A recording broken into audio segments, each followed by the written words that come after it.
ভালোবাসার টান কমে যায়, আপনার আপনজন কিন্তু আপনার সঙ্গে সম্পর্ক ভালো ছিল, খুব একটা ভালো একটা রিলেশন ছিল, কিন্তু হঠাৎ করে আপনাকে দেখতে পারতেছে না, অথবা আপনার কথা সে শুনতে পারতেছে না, অথবা স্বামী স্ত্রীর মধ্যে ঝগড়াঝাটি। সম্মানিত মুমিন ও মুসলমান দিনী ভাই ও বোনেরা, আসসালামু আলাইকুম ওয়া রাহমাতুল্লাহি ওয়া বারাকাতুহু। আপনারা দেখতেছেন অদৃশ্য জিন ও জাদুর কোরআনিক চিকিৎসা চ্যানেল, সঙ্গে আছে আমি মোহাম্মদ রশিদ। সম্মানিত বন্ধুগণ, আজকে আপনাদের মাঝখানে খুব গুরুত্বপূর্ণ একটা বিষয় নিয়ে আলোচনা করব ইনশাআল্লাহ। আলোচনাটা হচ্ছে যে আপনারা বিশেষ করে যাদের সঙ্গে আপনাদের ঝগড়াঝাটি মিল মহব্বত কমে যায়, একটা খুব একটা খারাপ পজিশনে চলে গেছে, স্ত্রী এক পর্যায়ে দেখা গেছে স্ত্রী বাবার বাড়িতে চলে গেছে, আসতে চাচ্ছে না, অথবা এভরিথিং যে কোনো বিষয় হোক না কেন, যে আপনার সঙ্গে এক কথায় যদি আমি বলতে চাই, আপনার সঙ্গে একজনের ব্যক্তির খুব একটা ভালো সম্পর্ক ছিল একসময়, কিন্তু হঠাৎ দেখা গেল যে তার সঙ্গে আপনার সম্পর্কটা যদি কেমন উল্টা উল্টা হয়ে গেছে, এমন যেন একটা ভাঙ্গনের সৃষ্টি হয়ে গেছে, যে সম্পর্কটা আপনাদের নষ্ট হয়ে যাচ্ছে। এই পর্যায়ে গিয়ে আপনি কিভাবে তাকে আপনার আয়ত্তে নিয়ে আসবেন, কিভাবে সে আপনার মনের ভিতরে আসবে এবং তার আপনার প্রতি সে ভালোবাসা জ্ঞাপন করবে, এইভাবে এমন একটা আমল দিব আপনাকে আজকে আমি ইনশাআল্লাহ। যে আমলটা যদি আপনারা করে যে কেউ যাইতে পারে, অবশ্যই 100% আমি ইনশাআল্লাহ আল্লাহর কাছে আশাবাদী যে সে অবশ্যই আপনার ভালোবাসার ডাকে সে সাড়া দিবে, এবং কি অবশ্যই সে আগের রূপে সে ফিরে আসবে। এবং তার যতই আপনার প্রতি রাগ থাকুক না কেন, ঘৃণা থাকুক না কেন, এবং আহ, যাই বলেন না কেন, অভিমান বলেন না কেন, আপনার সঙ্গে যাওয়া মানে আপনি তার সঙ্গে যাওয়ার সঙ্গে সঙ্গেই দেখবেন ইনশাল্লাহ সে আপনার চেহারা দেখে সব ভুলে গেছে, নষ্ট হয়ে গেছে, সে সবকিছু ভুলে যাবে। এত পাওয়ারফুল একটা আমল ইনশাআল্লাহ আজকে আমি আপনাদের মাঝখানে শিখিয়ে দিই। তো আপনাদের মাঝখানে একটা আমার রিকোয়েস্ট থাকবে যে আপনারা যাই এই আমলটা করেন না কেন, অবশ্যই ভালো কাজের জন্য, বৈধ কাজের জন্য আপনারা বের করতে হবে। তাহলে এই আমলের পরিপূর্ণ ফায়দা আপনারা পাবেন। যদি কেউ কে অসৎ উদ্দেশ্যে আমলটা করেন, তাহলে আপনাদের জন্য এজাজত থাকবে না, আপনারা এই আমলের কোন রকম ফায়দাও পাবেন না।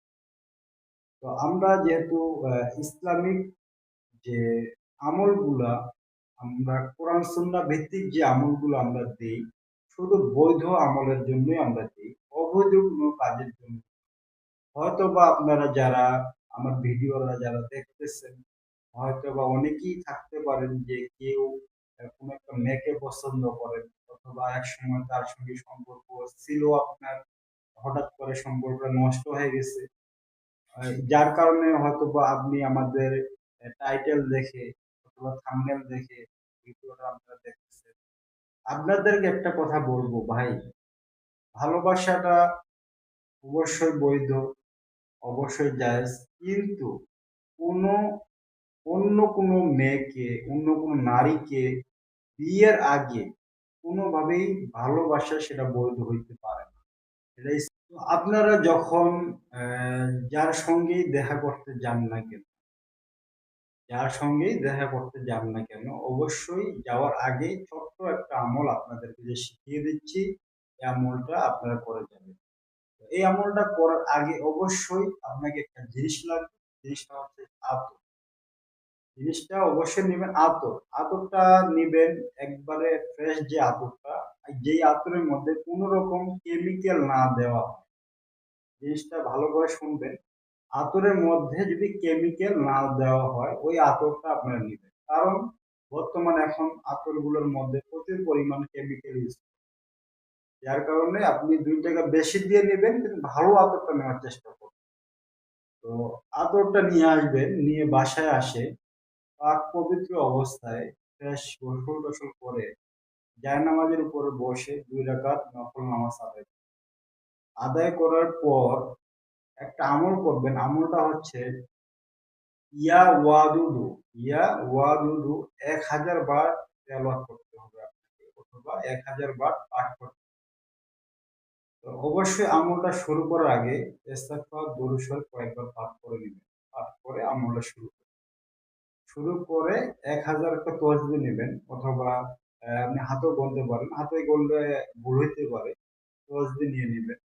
1000 বার পাঠ করার পরে আবার দরুদ শরীফ মিনিমাম 11 বার পড়ে নিবেন।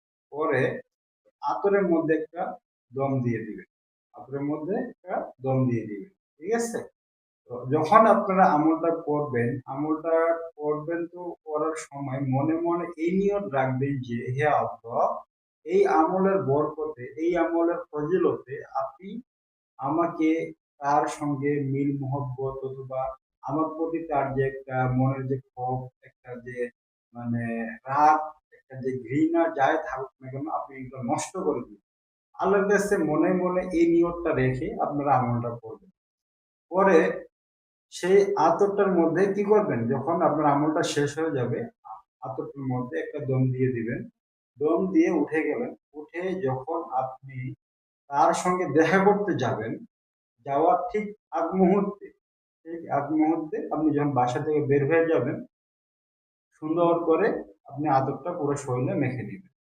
মেখে নিয়ে ইনশাআল্লাহ তার সঙ্গে দেখা করতে যাবেন। এই আতরের ঘ্রাণটা যখনই সে পাবে, ইনশাআল্লাহ তার যত মনের রাগ থাকুক না কেন, আপনার ঘৃণা থাকুক না কেন, যাই থাকুক না কেন, ইনশাআল্লাহ নগদের মধ্যে সব পানি হয়ে যাবে।